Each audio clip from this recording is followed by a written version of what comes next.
Hi, first graders. Welcome back to some reading. Today we are going to finish Mercy Watson to the Rescue. You don't have a worksheet to do today with it, but you can always add to the worksheet that you've already started.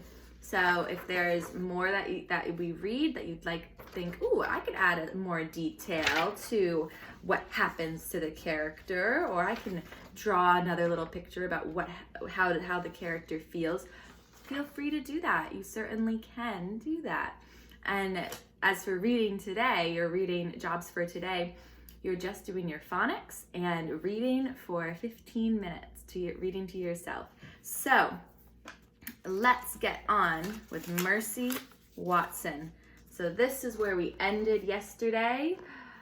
The firefighters have come inside and see Mr. and Mrs. Watson on their bed cracking through the floor.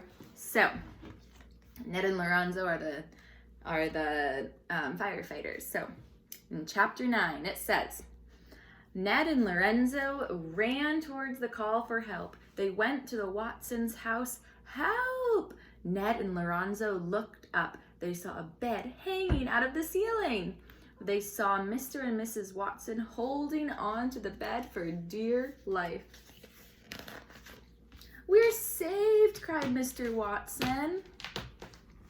Of course we're saved, said we're saved, said Mrs. Watson. Of course we're saved, said Mr. Watson. Mercy has alerted the fire department. She is amazing, said Mrs. Watson. She's unbelievable. She is a porcine wonder, said Mr. Watson. Ned and Lorenzo ran upstairs. They picked up Mr. and Mrs. Watson.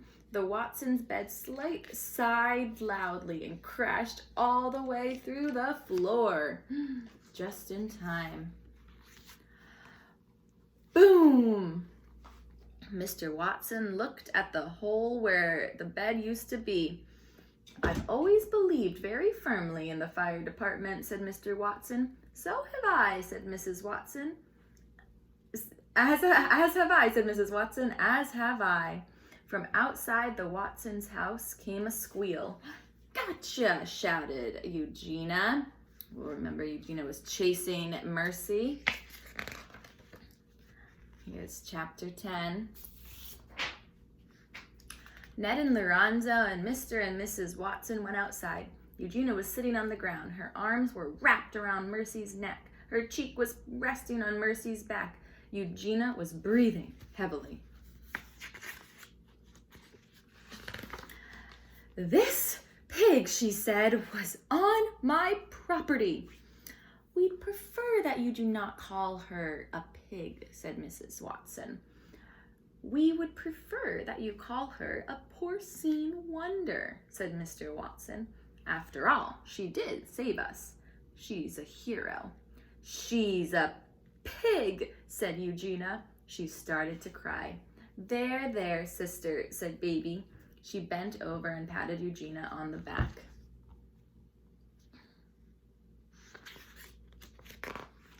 Mercy yawned. She was very tired. I guess that's it, said Ned. Yep, said Lorenzo. Our work here is done. Wait, said Mrs. Watson. It's almost time for breakfast. Oink, asked Mercy. What do you think they're going to have for breakfast? Make a prediction. That's right, breakfast, said Mrs. Watson. She kissed the top of Mercy's head. She looked up at the firemen. Do you boys like toast? Chapter 11. In the Watsons' house around the Watsons' kitchen table sat Eugenia Lincoln, Baby Lincoln, and Mr. Watson and Mrs. Watson and Ned and Lorenzo, and Mercy, of course. She was at the head of the table in the seat of honor, and in front of her on her favorite blue plate was a very tall stack of hot buttered toast. A toast to Mercy, said Mr. Watson, holding up a glass of orange juice. A toast to our darling, our dear, said Mrs. Watson. A toast to Mercy, said Baby.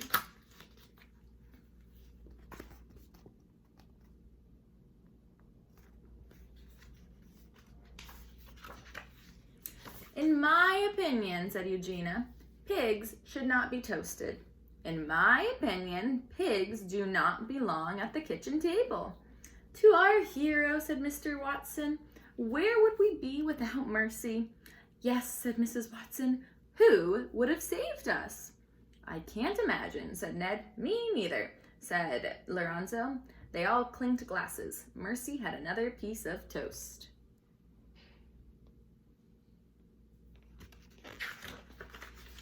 Chapter 12. Outside the Watsons' house, the sun was rising. First, the sun was red, then it was orange. It rose higher and higher. Inside the Watsons' house, Mercy was lying on the couch. She was getting ready to take a nap. Bright, bright is the morning sun, saying Mr. and Mrs. Watson together, but brighter still is our porcine wonder. Mercy smiled. She closed her eyes. She was asleep before Mr. and Mrs. Watson even finished the song.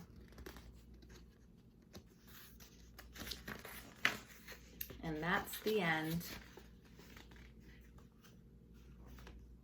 So, that was our Mercy Watson story where you were thinking about the character, you were thinking about how they feel and what they do and what they look like, how they feel on the inside, how they look on the outside, all those things that great readers do. So while you're reading your books later on today, be thinking if you can be imagining the character, if you can think about how they're feeling. So I hope you all have a great day and I hope you enjoyed the book. Bye.